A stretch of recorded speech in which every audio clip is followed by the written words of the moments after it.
खाटू श्याम की कथा। जब पांडव लाक्षागृह में प्राण बचाकर वन वन भटक रहे थे, पांडवों की मुलाकात हिडिंबा नाम की राक्षसी से हुआ। वह भीम से शादी करना चाहती थी। वह भीम को पति रूप में प्राप्त करना चाहती थी। माता कुंती से अनुमति लेती हैं। माता कुंती की आज्ञा से भीम और हिडिंबा का विवाह संपन्न हो गया, जिसके फलस्वरूप शक्तिशाली बेटा पैदा हुआ, जिसका नाम घटोत्कच था। घटोत्कच बहुत ही शक्तिशाली और दयालु था। घटोत्कच का पुत्र हुआ बर्बरिक, जो अपने पिता घटोत्कच से भी अधिक शक्तिशाली और मायावी था। बर्बरिक देवी शक्ति का उपासक था। देवी शक्ति ने उन्हें 3 शक्तिशाली बाण प्रदान किए, जो अपने लक्ष्य को भेद कर वापस बर्बरिक के पास लौटकर आते थे। इनकी वजह से बर्बरिक अजय हो गया था। वह कोई भी लड़ाई आसानी से जीत सकता था।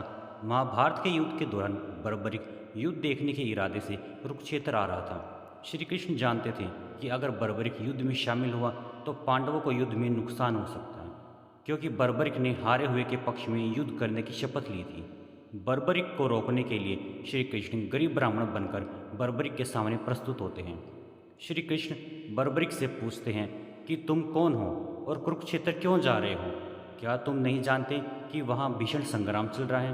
बर्बरिक ने बताया कि वह एक ताकतवर योद्धा है, जो अपने एक बाण से ही महाभारत युद्ध को खत्म कर सकता है। श्री कृष्ण उसकी परीक्षा लेना चाहते थे, इसलिए उन्होंने उसे पीपल के पत्ते में एक एक छेद करने को कहा, वो भी सिर्फ एक तीर से। बर्बरिक ने एक बाण चलाया, जिससे पीपल के पेड़ के सारे पत्तों में छेद हो गया। एक पत्ता श्री कृष्ण के पैर के नीचे था। श्री कृष्ण ने जानबूझकर किया ऐसा, इसलिए बाण पैर के ऊपर ठहर गया। श्री कृष्ण बर्बरिक की शक्ति को देखकर हैरान थे और किसी भी तरह से उसे युद्ध में भाग लेने से रोकना चाहते थे।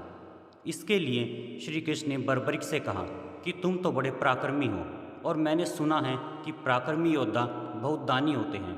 क्या तुम मुझ गरीब को कुछ दान नहीं दोगे? बर्बरिक ने जब दान में कुछ भी मांगने के लिए कहा तो श्री कृष्ण ने बर्बरिक से उसका सिर मांग लिया। बर्बरिक समझ गया कि यह सामान्य ब्राह्मण नहीं कोई और है और उसे अपनी असली पहचान देने के लिए कहा। श्री कृष्ण ने अपना वास्तविक परिचय दिया तो बर्बरिक उसे देखकर बहुत खुश हुआ और खुशी खुशी अपना सिर दान देना स्वीकार कर लिया।